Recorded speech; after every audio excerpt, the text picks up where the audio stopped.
we must not forget that a stable Pakistan will only increase the chances of an even more prosperous India. Yes, India doesn't need Pakistan, but Pakistanis need Indians. India has clearly outmaneuvered Pakistan economically, and even the Chinese, who are supposed to be Pakistan's BFF, Pakistan's best friend forever.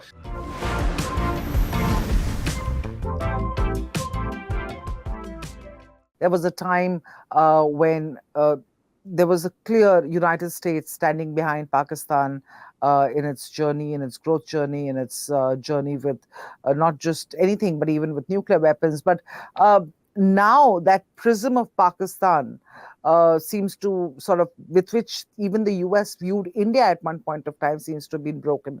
Do you believe that the going-ons in Pakistan over the last several years have sort of reduced its image globally, has sort of, that image has taken a beating, and what exactly is happening out there?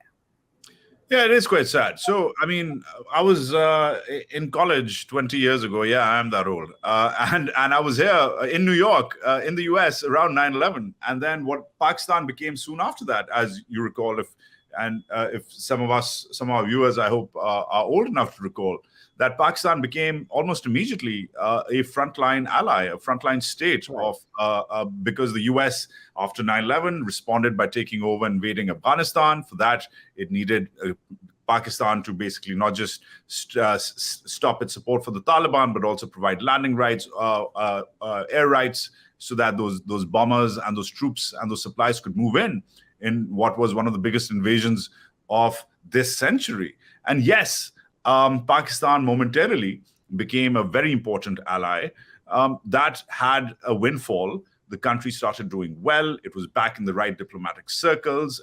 There was an economic boom, 6-7% GDP growth. The media was liberated. Women were granted more rights. Yeah, there was even a semi-hybrid sort of a lukewarm parliamentary system ongoing, even though this was being run by a pro-American military dictator called General Pervez Musharraf, who we lost recently. However, after a 4 or 5 year boom around 2007-8, Pakistan self-immolated. 3 things happened in quick succession, which Pakistan has yet to recover from. The assassination of Benazir Bhutto in late 2007, the removal or the internal coup that kicked out General Pervez Musharraf, who was very pro-American and also had very progressive views about India.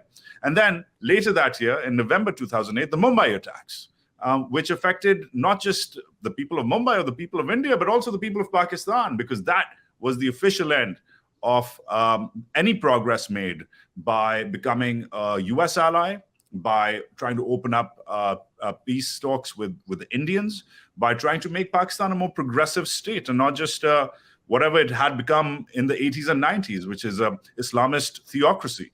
So there was a reversion because of that triple whammy, that hat trick, the Benazir assassination, the Musharraf ouster, and the Mumbai attacks. The empire struck back, and you can go figure out who the empire is. But the empire struck back, and all the gains of the early 21st century in those 5 years, economic, political, diplomatic, progressive, democratic, were gone. And we're still struggling to gain back that mantle of international stability, international acceptance, regional progress. And I don't think that there's any recovery anytime soon unless the empire, and yes, I am referring to the army, rethinks its role moving forward.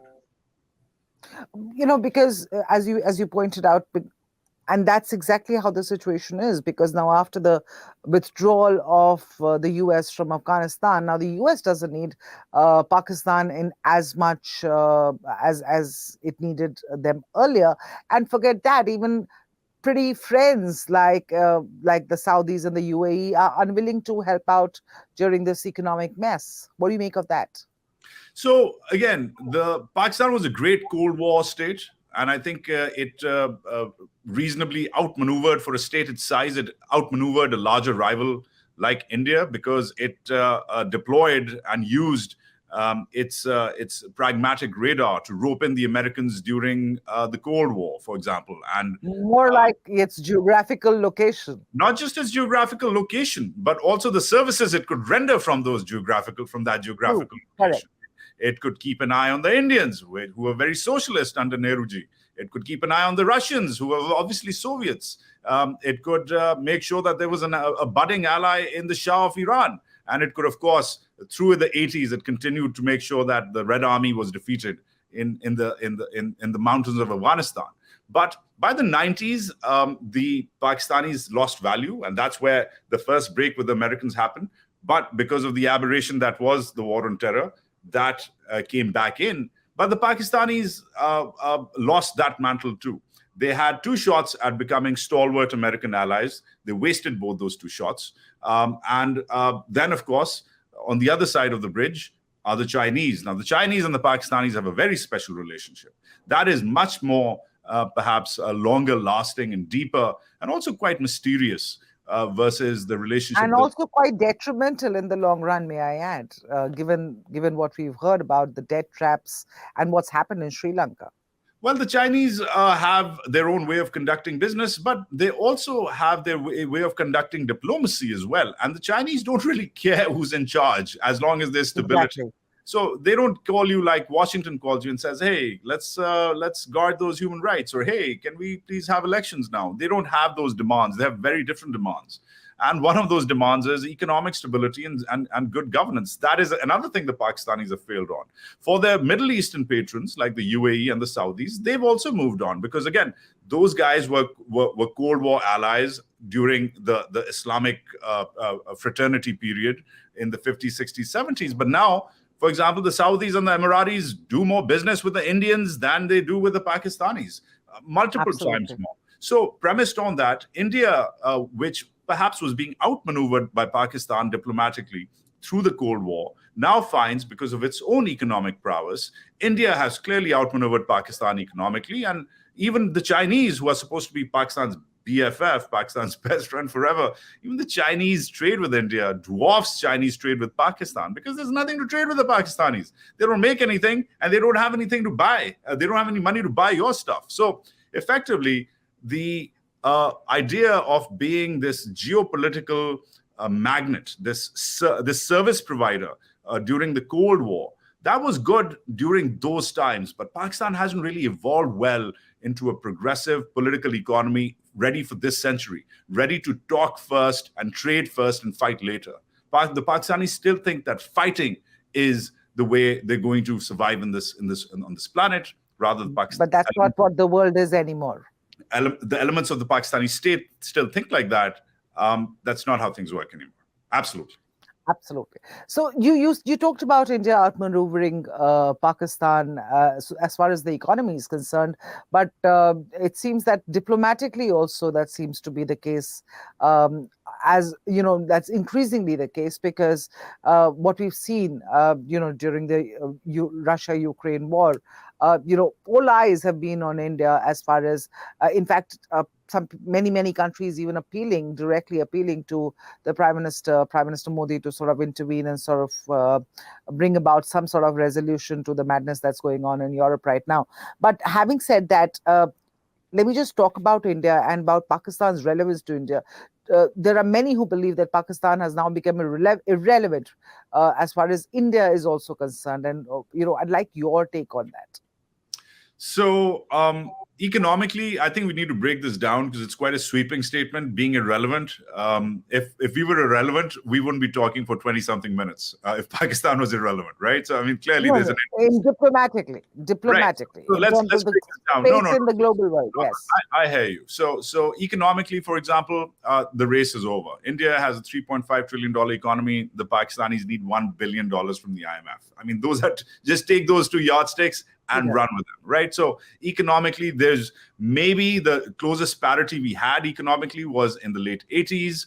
But after India's reforms in the early 90s, its economic reforms, the Indians have not looked back. And that is something the Pakistanis have failed to catch up with. Yes, there was a window. There was a very short window. There was a burst as stated earlier, in the early 2000s, thanks to American largesse, thanks to international donors, stability, investment.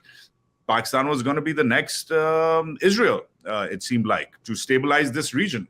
And Pakistan lost that plot within 5 years. It lost that birth. Pakistan could have been the next Israel or the next Egypt, and that didn't really happen.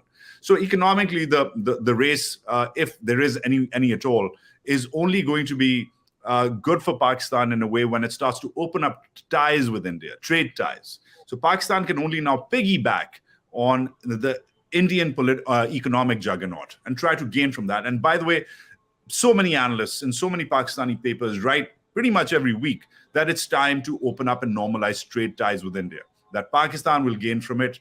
The Indians don't need us, but we need the Indians to normalize our economy. That's one. And that's not just analysts, that's the country, the CEOs of the country's biggest companies are starting to say that. And they're starting to say that openly at summits in Karachi, where I was, which is the financial capital. So the economic relevance, yes, India doesn't need Pakistan, but Pakistanis need Indians. But in a way, now let's move on to the political relevance. Listen, this goes back to the whole you can choose your friends, but you can't choose your neighbors way of thinking. Right. And guess what? Sri Lanka defaults. India helps them out. You know, a few other donor countries stabilize them. But I mean, what is the population of Sri Lanka? Less than the population of Karachi, right? I mean, this is, if Pakistan fails, what happens with a failing state? I think every Indian today who believes in Pakistan is irrelevant must really think really hard of what happens in a failing state, because it's happened before in these regions. There's a refugee exodus. There is an outflow of insecurity which happens with that. There is clearly an economic breakdown which purports the other two. The very fact that a country like Pakistan, which is over-militarized with 700,000 armed soldiers, a very weaponized society, Pakistanis have more weapons than all Indian citizens put together because of the aspects of the Afghan war. It's a very weaponized society. People move around like, you know, it's still the Wild West over there. So it's premised, Kalashnikov. Yeah.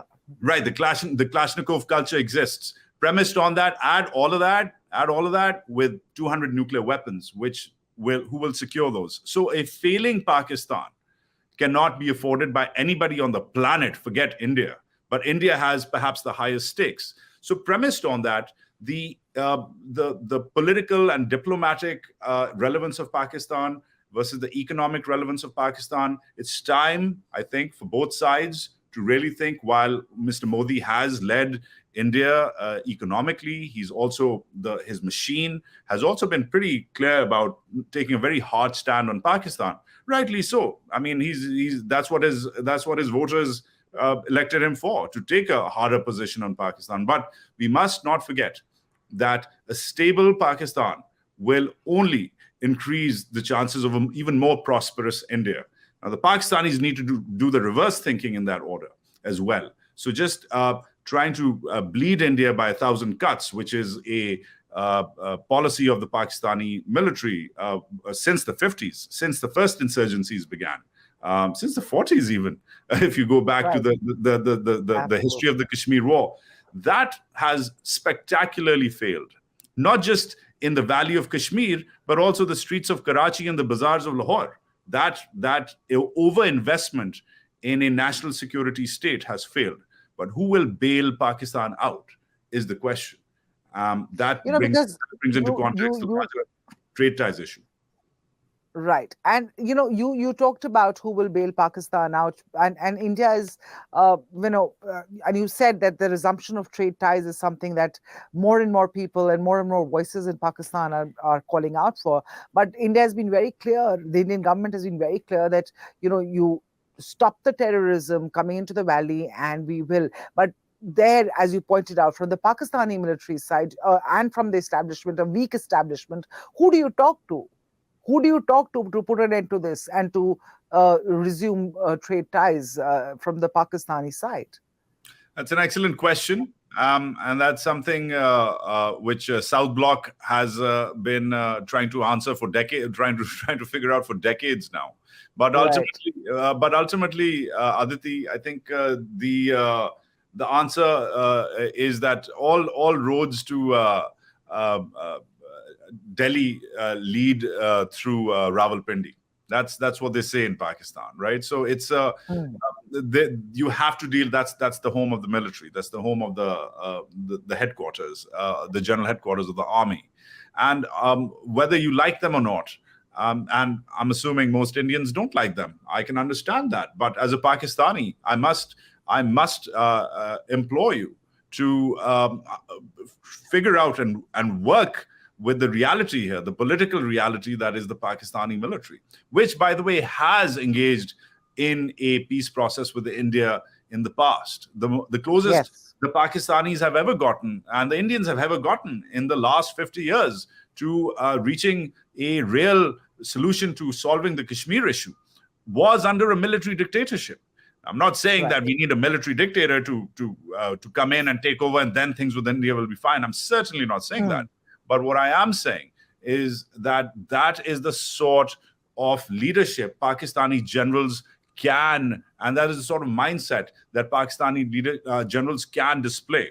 So working with the Pakistani military, obviously not in a official capacity, but perhaps a beginning would be backroom diplomacy, track twos, which are already, by the way, as you know, underway. And that gives me hope that despite all of this, despite the disaster that has been internal Pakistani politics, the track twos have been ongoing for the last 3 or 4 years, as reported by several Indian and Pakistani journalists, between New Delhi and Islamabad. And that gives me hope as far as a breakthrough of ties is concerned. Thank you so much, Wajahat. Thank you. Bye bye. Take care.